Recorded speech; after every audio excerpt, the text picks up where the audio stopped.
বিসমিল্লাহির রহমানির রহিম। সোবড়িয়া জোরগাছ আলহাজ বাদশাহ মন্ডল হাফিজা মাদ্রাসা ইতিমখানার উদ্যোগে আয়োজিত আজকের ইসলামী জালসার সম্মানিত সভাপতি, আজকের জালসার সম্মানিত বক্তাগণ, প্রথম বক্তা, দ্বিতীয় বক্তা, তৃতীয় বক্তা সহ যারা বক্তব্য রেখেছেন তাদের প্রতি আমি শ্রদ্ধা জানিয়ে আমি আপনাদের সামনে সংক্ষেপে কিছু কথা বলবো। আমি তো জালসায় গেলে হুজুরদের দোয়া না নিয়ে আমি যাই না। আজকে আমাকে সুযোগ করে দিয়েছেন আগে চলে যাওয়ার। আমি প্রস্তুতি নিয়ে এসেছিলাম, এখান থেকে আমি ঢাকা যাব, অনেকগুলি কর্মসূচি আমার ছিল, তো মনে করো রাত করেই যাই, গিয়ে শেষ পর্যন্ত দোয়াটা নিয়েই যাব। তো যাক, আমার জন্য ভালো হয়েছে, আগামীকাল সকালবেলা আমার কর্মসূচি আছে 8টার থেকে। তা আপনারা যারা এই শীতের দিনে এই জালসা শুনতে এসেছেন, আমি দোয়া করি আপনারা এই জালসা শুনে শুধু বাইরে থেকে ঘুমাবেন না। জালসায় কোরআন থেকে তাফসীর করা হচ্ছে। আমরা মুসলমান হিসাবে আমাদের কিভাবে জীবনযাপন করতে হবে, মহান আল্লাহ পাকের কাছে আমাদের তো ফিরে যেতে হবে। সেদিন আমরা গিয়ে কি উত্তর দিব, সেই প্রশ্নের উত্তরগুলি কিন্তু ওনারা এখান থেকে শিখিয়ে দিবেন। আমরা যদি এটা পরিপূর্ণভাবে পালন করি তাহলে উত্তর আমরা দিতে পারবো, তা নাহলে আমরা দিতে পারবো না। আমার মূলত বক্তব্য হলো যে আমরা মুসলমান হিসাবে আমাদের প্রথম কাজ, কর্তব্য এবং বাধ্যতামূলকভাবে যে কাজটা আমাদের করতে হবে সেটা হলো 5 ওয়াক্ত নামাজ। ওনারা তাফসীর যাই করেন না কেন ঘুরে ফিরে এই জায়গায় আসবেন। 5 ওয়াক্ত নামাজ কিন্তু আমাদেরকে পড়তে হবে। নামাজ পড়তে কিন্তু টাকা লাগে না, আলাদা কষ্ট শীতের দিনে একটু অজু করতে কষ্ট হয় মনে হয়, তাছাড়া গরমের দিনে অজু করলে ভালোই লাগে। 5 ওয়াক্ত নামাজ পড়লে অন্তত পাক পবিত্র থাকা যায়। এবং আল্লাহ পাক যারা নামাজি তাদেরকে অনেক সময় সহযোগিতা করেন, সাহায্য করেন। নামাজি যারা, তাদের চেহারার দিকে তাকালে চেহারা যদি খুব বেশি ফর্সা, খুব বেশি সুন্দর নাও হয়, তা কেন যেন একটা জ্যোতি, একটা সৌন্দর্য ফুটে ওঠে, খেয়াল করে দেখবেন। তাই আমাদেরকে 5 ওয়াক্ত নামাজ পড়তে হবে। নামাজ না পড়লে আমাদের কোনো উপায় নেই। যেন আমি অনেক জায়গায় কথাগুলি বলি, এখন কেউ কেউ বলে ভাই আপনি এই কথাগুলো বলেন, অল্প কথার মধ্যে আর কি বলবো। আমি যদি এখানে হুজুরের মতো দু একটা কোরআন থেকে দু একটা লাইন সুর করে পড়ে সুর করে ব্যাখ্যা দেই, তা আমি হব ভণ্ড। কারণ এটা আমার কাজ না, এটা ওনাদের কাজ। আমি যে কথাগুলি বলতে পারি সেটা হলো এই, যে আমরা নামাজ না পড়লে, যেমন আপনার একটা ভালো মাছ, রুই মাছ বলেন, চিতল মাছ বলেন, বোয়াল মাছ বলেন, খাসির মাংস বলেন, গরুর মাংস বলেন, হরিণের মাংস বলেন, একটা ভালো বাউসে ডেকে নিয়ে এসে রান্না করলেন, সব মশলা দিলেন কিন্তু লবণ দিলেন না, ওইটা কি আপনারা খাবেন? পয়সা দিলেও খাবেন না। তো নামাজ না পড়লে আল্লাহ পাক আপনার কোনো কথাই শুনবে না, কোনো কথাই শুনবে না। তাহলে যত দান করেন, যাই করেন না কেন, এই জন্য নামাজ আমাদের পড়তে হবে। আবার আল্লাহর কাছে আরেকটা পুরস্কার পাওয়ার খুব সহজ আরেকটা আমাদের কর্ম আছে, সেটা হলো কি, এই তো আর 1-1.5 মাস পরে রমজান মুবারকের রোজা। আমরা যারা সাধারণ মানুষ, গরিব মানুষ, অনেককে আমি দেখেছি রিক্সা চালায়, ভ্যান চালায়, তারপরেও কিন্তু রোজা রাখেন। আবার দেখা যাচ্ছে অভাব নেই, অসুস্থ না, সুস্থ মানুষ রোজা রাখে না। দেখা যাচ্ছে হোটেলের মধ্যে ঢোকে, যারা বড় বড় মানুষ তারা বড় বড় হোটেলে ঢোকে, সেখানে কিন্তু কোনো রকমের বাধা বিপত্তির সম্মুখীন তারা হয় না। কিন্তু এমনি সাধারণ যারা, তারা যখন কোনো হোটেলে ঢোকেন তখন দেখা যায় যে পর্দা থাকে, এরকম করে সরাই দিয়ে রোদে ঢুকে খেয়ে একদম ফিটফাট হয়ে বের আসে, একবারও ভাবে না আল্লাহ পাক আমাদেরকে রোজা ফরজ করেছেন। এবং আল্লাহ পাক এই রোজা যারা রাখবেন, আপনারা যারা রোজা রাখবেন, আল্লাহ পাক কিন্তু রোজাদারদের পুরস্কারটা নিজ হাতে দিবেন। আল্লাহ পাক বলেছেন রোজাদারদের পুরস্কার আমি নিজ হাতে দেবো। কেন? নামাজ পড়তে গেলে অনেকের মনের ভিতরে অনেক চিন্তা চেতনা এসে যায়, অনেক কিছু সামনে চলে আসে। তারপরেও মহান আল্লাহ পাক দয়াবান, উনি আমাদের নামাজ কবুল করবেন। কিন্তু রমজান মোবারকের রোজা যারা রাখেন, বিকাল হলে, বিশেষ করে আমরা চৈত্র মাসে রোজা রেখেছি, আষাঢ় মাসে রোজা রেখেছি, শীতের দিনে রোজা রাখতে খুব একটা কষ্ট হয় না। বিকাল হয়ে গেলে তৃষ্ণায় বুকটা ফেটে যায়, ক্ষুধায় পেটটা চিনচিন করে, তারপরেও সামনে খাবার থাকা সত্ত্বেও আমরা খাই না। কার ভয়ে? আল্লাহর ভয়ে। এই জন্য আল্লাহ পাক বলেছেন আমি রোজাদারদের পুরস্কার নিজ হাতে দেব। এই জন্য আল্লাহ পাক যেন আমাদেরকে আগামী দিনে রমজান রোজা রাখার তৌফিক দান করেন। আর রাখলাম, নামাজও পড়লাম, কিন্তু বাবা মাকে অসম্মান করলাম। এই যে এখানে অনেক মুরব্বী বসে আছেন, তাদের সন্তানরা হয়তো এখানে আছেন। আপনারা যারা মুরব্বী, তারাও একদিন যুবক ছিলেন, আপনাদের বাবারা বৃদ্ধ ছিলেন। এই জন্য যে সন্তান তার বাবা মাকে জীবিত পাওয়া সত্ত্বেও খেদমত করেন না বা বাবা মা সন্তুষ্ট অর্জন করেন না, তার চেয়ে দুর্ভাগ্যের সন্তান আর পৃথিবীতে নেই। মহান আল্লাহ পাক বাবা মাকে যারা সম্মান করবেন, তাদের আর্থিকভাবে খুব সচ্ছলতা না থাকলেও মানসিক একটা শান্তি কিন্তু দেন। আমার তো অনেক জায়গায় চলাফেরা সুযোগ হয়েছে, দেখেছি অনেক বড় বড় মানুষ, মানে বড় বড় লেখাপড়া শেখা মানুষ, বড় বড় অর্থশালী মানুষ, শান্তি নেই। কেন? তার বাবা মাকে অনেক সময় তারা খেদমত করতে পারেন না, সম্মান করতে পারেন না। কারণ যে সন্তান জন্মের পর বাবা মা এত কষ্ট করে, মা এত কষ্ট করে মানুষ করে, শীতের দিনে প্রস্রাব করে দেয়, তারপরেও সন্তানের উপর বিরক্ত না হয়ে সেই সন্তানকে কতভাবে আদর করে যত্ন করে রাখে যেন সন্তান ঠান্ডা না লাগে। এই সন্তানরা আমরা বড় হয়ে যখন আমরা বিয়ে করি, তখন বাড়িতে শান্তি রাখার জন্য বা বউয়ের সঙ্গে সম্পর্ক ভালো রাখার জন্য বা বউয়ের মন রক্ষা করার জন্য আমরা কিন্তু বাবা মাকে অবহেলা করি, অনেকে ওল্ড হোমে রেখে আসি। আমি এই যে আমাদের পাবনারই সন্তান আবু জাহিদ মুকুল, ওনার ওল্ড হোমে অনেকবার আমি গিয়েছি, হতাপাড়া, গাজীবাড়ি হতাপাড়া গিয়ে জিজ্ঞাসা করতাম, অনেক মহিলাকে দেখতাম, বেশ মনে হতো একটা সম্ভ্রান্ত পরিবারের ওনারা সদস্য। জিজ্ঞাসা করেছি পাশে বসে, মা আপনি এখানে কেন, আপনি কি কোনো সন্তান নেই? হ্যাঁ বাবা, আমার সন্তান আছে, আমার সন্তান অনেক বড় অফিসার, কেউ অনেক বড় সম্পদশালী বা বিদেশে থাকে, আপনি এখানে কেন? তো আরও কথা বলবেন না, আমার সন্তান ঘরের শান্তি রাখার জন্য, অর্থাৎ বউয়ের সাথে যেন ঝগড়াঝাড়ি না হয়, সেই কারণে আমাকে এখানে রেখে গিয়েছে।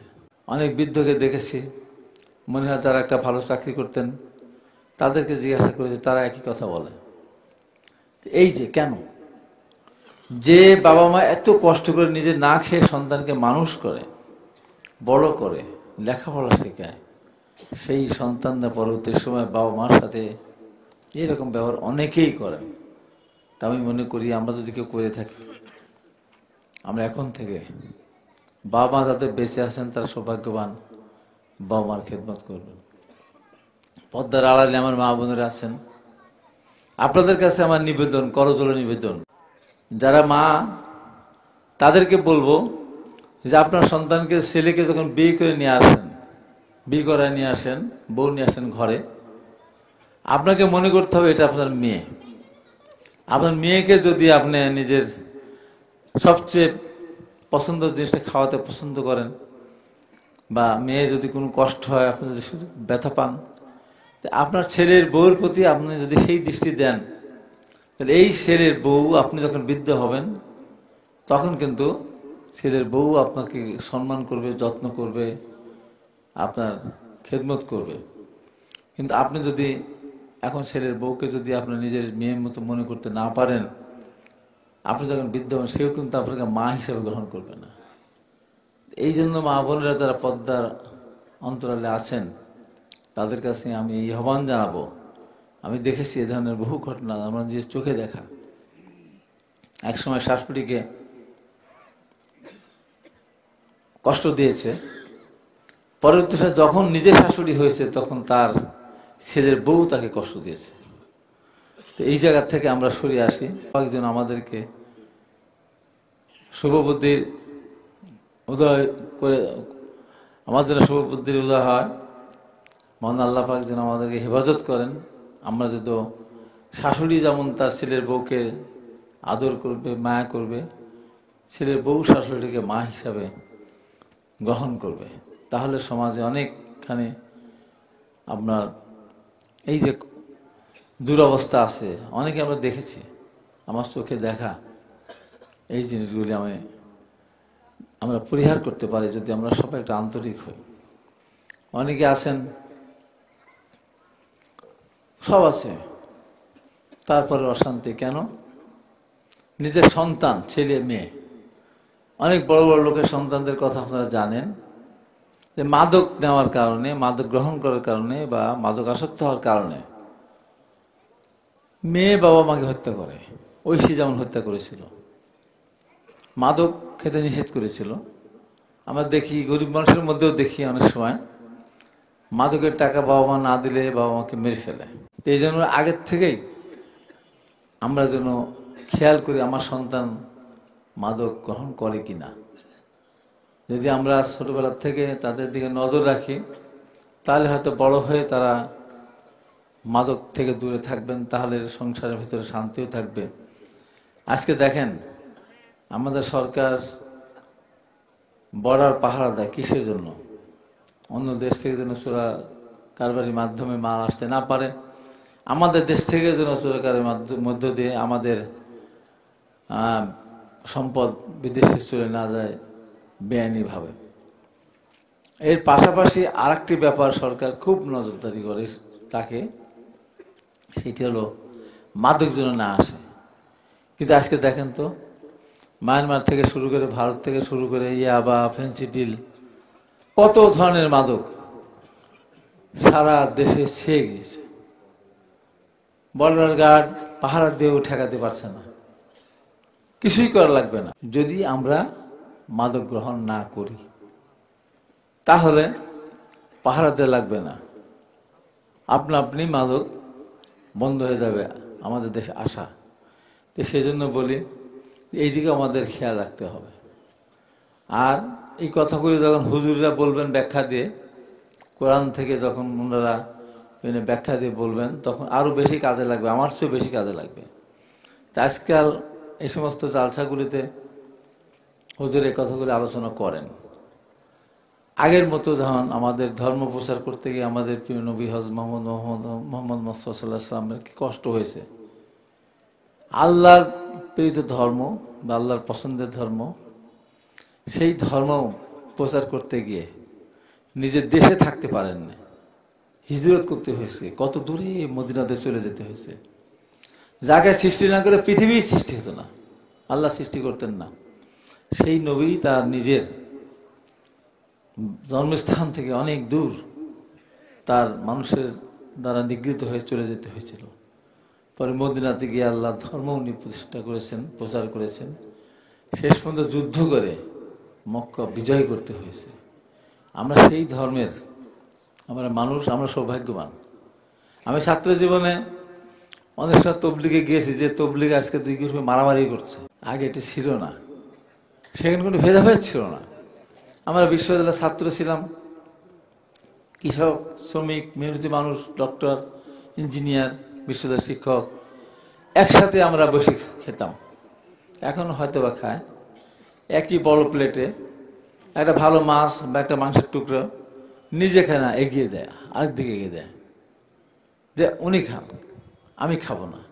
এই যে ত্যাগ, রাস্তায় দিয়ে হেঁটে যাচ্ছে, মাথায় ডেস্কা মাথায় করে, বুকসা মাথায় দিয়ে, অথচ যে নিজের ড্রাইভার তার অনেক সময় বাড়ির অনেকে আছে জুতা পরিয়ে দেয়, মোজা পরিয়ে দেয়, সেই লোকও কিন্তু তবলিগে যখন যায় তখন গিয়ে, আগে তো ধরেন গ্যাসের এই তো সব জায়গায় প্রচলন ছিল না, খড়ি দিয়ে রান্না করতে হতো, ওই চুলায় গিয়ে খড়ি দিয়ে সে ওই ভাত রান্না করার কাজে ব্যস্ত থাকছে। মনের ভিতরে মনে হয়নি কিছু, আপনারা নিজেদের জান মাল আপনারা খরচ করেন, মানে জান নিয়ে যান, মালও নিয়ে যান। কতজন তবলিগে গিয়ে অনেক চিল্লায় গিয়ে হয়তো বাড়িতে আর ফিরে জীবিত অবস্থায় আসেন নাই, হয়তো লাশ হয়ে ফিরে এসেছেন। মানে মানুষের মৃত্যু তো হতেই পারে। এমন একটা রাস্তার মানুষ যারা, তারা, এবং অনেকে আছে রাজনীতি করলে পরে সেখানে কোনো সমস্যা গেলে সেখানে দল থেকে টাকা দেয়, চাঁদা উঠায়, নানানভাবেই টাকাটা জোগাড় হয়। কিন্তু তবলিগে যারা যান, নিজের টাকা খরচ করে যান, ধান বিক্রি করে, মসুর বিক্রি করে, বা যার যে ইনকাম সোর্স আছে সেখান থেকে নিজের টাকা খরচ করে কিন্তু যান। কেন যান? আল্লাহ পাকের কাছে সামনে, আল্লাহ পাকের সান্নিধ্য পাওয়ার জন্য বা আল্লাহর সন্তুষ্ট অর্জনের জন্য। তবলিগের একটা জিনিস হয় যে সেখানে নামাজটা শুদ্ধভাবে পড়ার ব্যবস্থা, সূরা টুরা যেগুলি আছে সেগুলি, যাদের ভুলভ্রান্তি আছে সেগুলি সংশোধন করা যায়। অর্থাৎ যে আমি শুদ্ধভাবে জীবনযাপন করে নামাজ কালাম সঠিক মতো আদায় করে আমি আল্লাহর পাকের কাছে পরকালে যেন আমি জব দিয়ে তা শেষ করে বেহেশতে যেতে পারি। এই সমস্ত কাজগুলি আমরা কেন করি? নিজের জন্য শুধু না, এই কাজগুলি আমরা করি পরিবারকে, প্রতিবেশীদেরকে শিক্ষা দেওয়ার জন্য। আমার ফুপা, আপন ফুপা একটা তবলিগ করতেন। আমি মাঝে বলতাম, আপনি এতদিন গিয়ে থাকেন, তখন বুঝতাম না। যে বলবে বাবা গেলে বুঝবে ওর ভিতরে কি মজা। তা আমি তবলিগের ব্যাখ্যা দিচ্ছি না এই কারণে, ইদানিং এই ধরনের ঘটনার পরিপ্রেক্ষিতে আমি বলতে চাচ্ছি।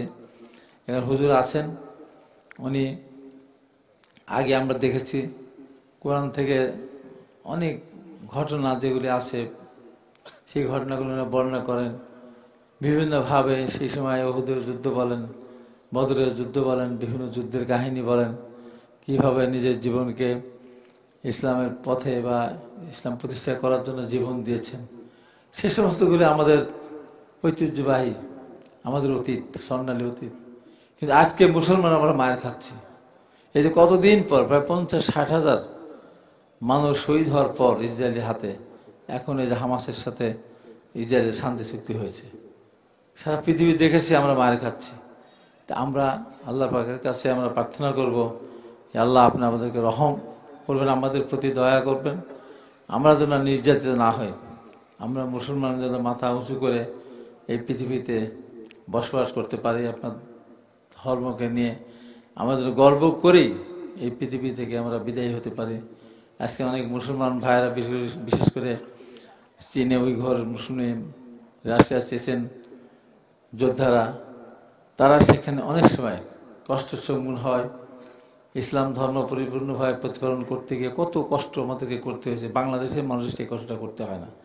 ভারতে গরুর মাংস ফ্রিজে আছে, এই সন্দেহ করে পিটিয়ে হত্যা করা হয়। কি নির্মম, কি বর্বরতা দেখেন তো। মসজিদে গেলে কিভাবে পিটানো হয়। স্পেন একসময় মুসলমানদের রাজত্ব ছিল, সেই স্পেনে মুসলমানরা পরবর্তী সময় এমনভাবে তারা সেখান থেকে নির্যাতিত হয়েছিলেন, বিতাড়িত হয়েছিলেন, যে সেই স্পেন থেকে মুসলমানদেরকে জাহাজে করে বাইরে পাঠিয়ে দেওয়ার কথা বলে জাহাজ ডুবিয়ে দেওয়া হয়েছিল। মসজিদের ভিতরে আশ্রয় দেওয়ার কথা বলে মসজিদে ঢুকিয়ে দিয়ে মসজিদে আগুন ধরিয়ে পুড়িয়ে দেওয়া হয়েছিল। এবং সেটি কোন মাস ছিল? এপ্রিল মাস, 1 এপ্রিল। আমরা না বুঝে আমরা এপ্রিল মাসের প্রথম দিনে আমরা গিয়ে ফুল দিই, মানে বোকা বানাই আর কি, এপ্রিল ফুল করি আমরা। আমরা আসল ইতিহাস না জেনে এগুলি করি। তা আমি আমার আর বক্তব্য আর বাড়াবো না। আপনারা যারা এসেছেন, আল্লাহ পাক আপনাদেরকে সুস্থ রাখুন, আগামী দিনে যেন সুস্থ জীবনযাপন করতে পারেন, পরিবারের ভিতরে যেন শান্তি ফিরে আসে। মা বোনেরা যারা আছেন, আমার কথা শুনে আপনারা কষ্ট পাবেন না। আপনি আজকে আপনার ছেলের বউকে আদর করবেন, কালকে আপনার ছেলের বউ আপনাকে সম্মান করবে। এটা পরিপূরক। আপনি অসম্মান করবেন, আপনি অসম্মানিত হবেন। আমরা যে বিগত দিন দেখেছি সেই দিন আমরা দেখতে চাই না। আমরা নিজের চোখে দেখেছি যে হুজুরা যখন ওয়াজ করতে থাকেন, এই স্টেজ থেকে নামিয়ে দেওয়া হয়েছে, টেনে হেঁচড়ে নামিয়ে দেওয়া হয়েছে। কত বেয়াদবি করেছে হুজুরদের সঙ্গে। আজকে যারা করেছিল তারা কোথায় নেই।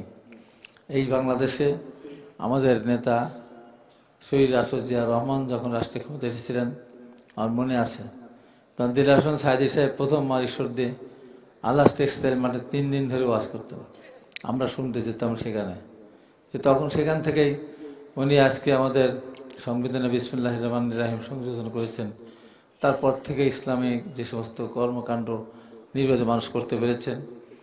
দেশনেত্রী বেগম খালেদা যখন ক্ষমতা ছিলেন তখনও এই মহল থেকে মৌলানা সাহেবকে টেনে হেসে নামিয়ে দেওয়া হয়নি। আমরা আশা করি আগামী দিনে এই দেশে যারা ইসলামী জালসা করবেন তারা যেন মন খুলে ইসলামের যে সমস্ত রীতিনীতি রেওয়াজ আছে, যেগুলি করলে মহান আল্লাহ পাকের সন্তুষ্টি অর্জন করা যাবে, সেই বিষয় নিয়ে আলোচনা করলে আর ভবিষ্যতে ওই ধরনের শাসক যেন আমাদের এসে আর এই সমস্ত মাহফিলগুলিতে বাধা দিতে না পারে, সেই কামনা করব। সেই জন্য মনে করি, আমি দোয়া করি, আপনারাও দোয়া করবেন আমার জন্য, আপনাদের জন্য দোয়া করি। আমাদের দলের চেয়ারপারসন দেশনেত্রী বেগম খালেদা অসুস্থ, বিদেশে চিকিৎসার জন্য গিয়েছেন। দোয়া করবেন আল্লাহ পাক যেন ওনাকে সুস্থ করে ফিরিয়ে নিয়ে এসে এই দেশের মানুষের খেদমত করার তৌফিক দান করেন। এই প্রত্যাশা ব্যক্ত করে শহীদ রাষ্ট্রপতি জিয়া রহমানের জন্য দোয়া করবেন, যিনি ইসলামের জন্য এই কাজগুলি করে গিয়েছেন। আমাদের নেতা জনাব তারেক রহমান যেন ফিরে এসে ওনার যে বক্তব্যগুলি দিচ্ছেন, এই বাংলাদেশের সামনে বড় ধরনের সংকট, পার্শ্ববর্তী দেশ যেভাবে বাংলাদেশকে গ্রাস করার চেষ্টা করছে, প্রতিনিয়ত দেখছেন বর্ডারে কি উত্তেজনা হচ্ছে, তাড়াতাড়ি বেড়া দিচ্ছে। তা আমরা মনে করি মহান আল্লাহ পাক যেন আমাদেরকে হেফাজত করেন, আমাদের দেশটাকে হেফাজত করেন। এই কথা বলে আমার কথা শেষ করছে। আসসালামু আলাইকুম।